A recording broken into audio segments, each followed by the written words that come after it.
If you guys are looking for a cheap and reliable way to get your FIFA 23 Ultimate Team coins over Team of the Year, then please look no further than FIFAcoin.com, guys. They have got some unreal discounts going on over Team of the Year. As you can see, you can get up to 10% discount, and you can use my code Martin for a further 5%. Link will be in the description.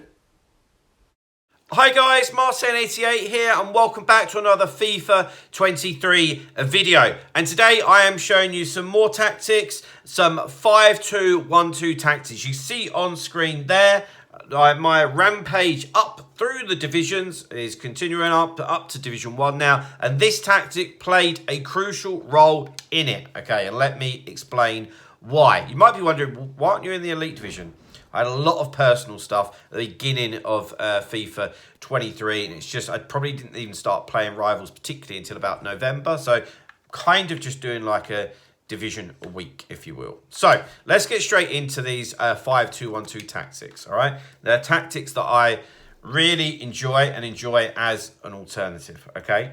So more often than not, I obviously play with a lot of different tactics, but more often than not, my go-to would be the 4-3-1-2, which is on the channel, okay? The 4-2-4 is what I use if I'm chasing the game. Again, that's on the channel. But this 5-2-1-2 is what I use if I feel like I'm struggling a little bit, or if I'm defending a lead. When I say struggling, I'm talking about if I feel that the opponent's maybe a little bit better than me, and I want to keep things tight, or I might really notice that the guy's horrific at the back, but really quite tasty going forward, and I just want that extra bit of protection. So I feel like you're always supposed to have a second formation and a second tactic, realistically. And this is mine, okay? Right. Before we get into it, guys, did just want to remind you as well, I've had quite a lot of emails, which is great, thank you for that. I do offer online coaching as well as offline, so please feel free to get in touch with me if you're looking to improve, whether that be in foot champs, rivals, or just playing against your friends, you know. martinfifa88@gmail.com is where you can get in touch with me, and obviously we can go from there. So, defensive style, balanced. 5-2-1-2 isn't defensive, but it's certainly not taking the game to your opponent, okay? You don't want to go any further. You don't want to do drop back because you're a sitting duck. You really, really are. So balanced defensive style. Defensive width 40, right? Because the wing backs, especially defensively, that's what we're talking about, okay? And we need them to be involved in the defense, okay? And if they're too wide, it's basically like you're just playing with a back three, okay? So 40 defensive depth, and I still highlight them and bring them in, to be honest, when I'm defending, to make it nice and narrow. Because even if they do play it out wide and then put a cross in, which people like to do a lot, you've got the extra bodies in there. So it works quite well. Defensive depth, 45, okay? As much as we don't want to be a sitting duck, we're really just trying to stifle them and be quite compact and difficult to break down. And usually what I find is people need to be really quite creative to break you down when you're playing this formation, so I like it. Build up play, balanced, okay? Now, a reason for this is always the variety, okay? But where is the variety, you're thinking? Okay, so when you win the ball at the back, you normally have options, which is great. Normally the two wing backs, okay? If you can do that quickly, or if you can go into the midfield, you've still got your cam and your two strikers. So you can play a long ball over the top. You can play short at the back, more possession stuff, or you can try and do tiki-taka through the middle. You've still got the two midfielders, cam and two strikers. So you do have a bit of variation. That variation depend particularly on what your opponent's playing. Are they flooding that midfield? Are they playing quite wide? All that stuff will depend. Chance creation, direct passing, as always. Want our attacking players making decent runs for us because, you know, we need to score goals still, obviously.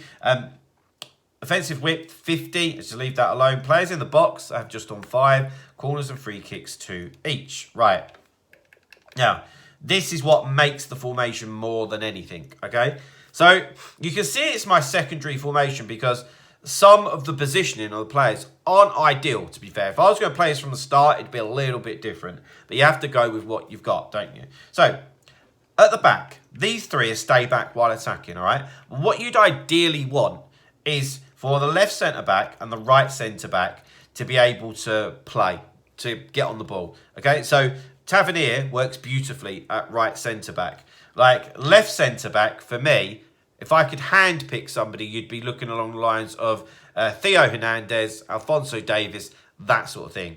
Obviously, Hakimi would be amazing for that sort of role, okay? Because then they can still carry the ball forward. If you've got, for me, if you've got three out-and-out centre-backs, the opponent's going to understand that you're not going to want to do much with them, you know?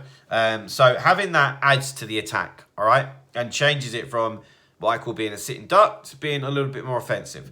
On the wing-backs, okay, we've got balanced attack. We do want them to get forward. So when the keeper has the ball, all right, they'll normally be hovering towards the halfway line, okay? When the three centre-backs got the ball, that's where they'll be. If you ever want to stay back, it's going to be a flat 5, not what we want at all. And here, you really could do with having pace. I mean, I've got Buchanan here, who does have a lot of pace, to be fair. He's not amazing on the ball, but he does a job, okay? Robertson's quite good defensively. Obviously, he needs to be upgraded. This is mainly an untradeable team. If I was spending my coins, which I'm not at the moment, I would definitely change that. You can always go with someone more offensive here as well. Like, so I wouldn't have a problem putting Mahrez there. But with who I've got, that was the best way to shape the team up. And they are your width. If you're good at triggering runs, okay, then get those guys running, okay? Because it gives you some... it gives you that variety where your opponent doesn't think you're just going down the middle. And then sometimes you can put it out wide. And then other times you can ignore the run. Then your opponent doesn't know which way you're going to go, which makes them confused, which gives you the upper hand. Right, into the two centre mids. Okay, so we've got balanced attack and cover centre. Only two midfielders, really. So they need to be cover centre. We don't need them going out wide. We've got the two wing-backs. Balanced attack, because, of course, we need them to get forward. We can't have them on get forward, because then they'll be the biggest hole you've ever seen in your life. And really, I'd normally say here you want somebody who can do the best of both worlds. That is true. But if you have to sway towards one end, you want them to be more offensive than you do defensively, because we've got 5 at the back, really, you know. So we don't need, you don't want Kante and Vieira as an example, you know. Right, into the cam. Now, this is where it's not so defensive, okay? Because we have the cam on stay forward, okay? So when we win the ball, we've still got 3 players up there ready to cause a problem. So even if you've got to hit it long, you know, you've got 3 live wires up there ready and waiting. And then I normally, when I've got 2 up front, I'd have 1 come short and 1 go long. But I think you can get really penned in with this formation if you don't have like direct passing on, or if you're not trying to stretch them. So where I've got Kent and Sterling up front, who, let's be honest, it's just pace, pace, pace. I've got both of them on getting behind them. That hopefully just stretches them a little bit. If Mahrez and Odegaard are on the ball, or one of the fullbacks, they can stretch them a bit. Zola will still be there as cam to be short as an option, as well as the wing backs and the other centre mid. So there's options, okay? But guys, I can't recommend that enough as a second formation, or from the start if you feel like you need to. But yeah, let me know what you think. Please drop a like on the video. Subscribe to the channel if you haven't already. And I'll see you guys very, very soon. See you later, guys. Bye-bye.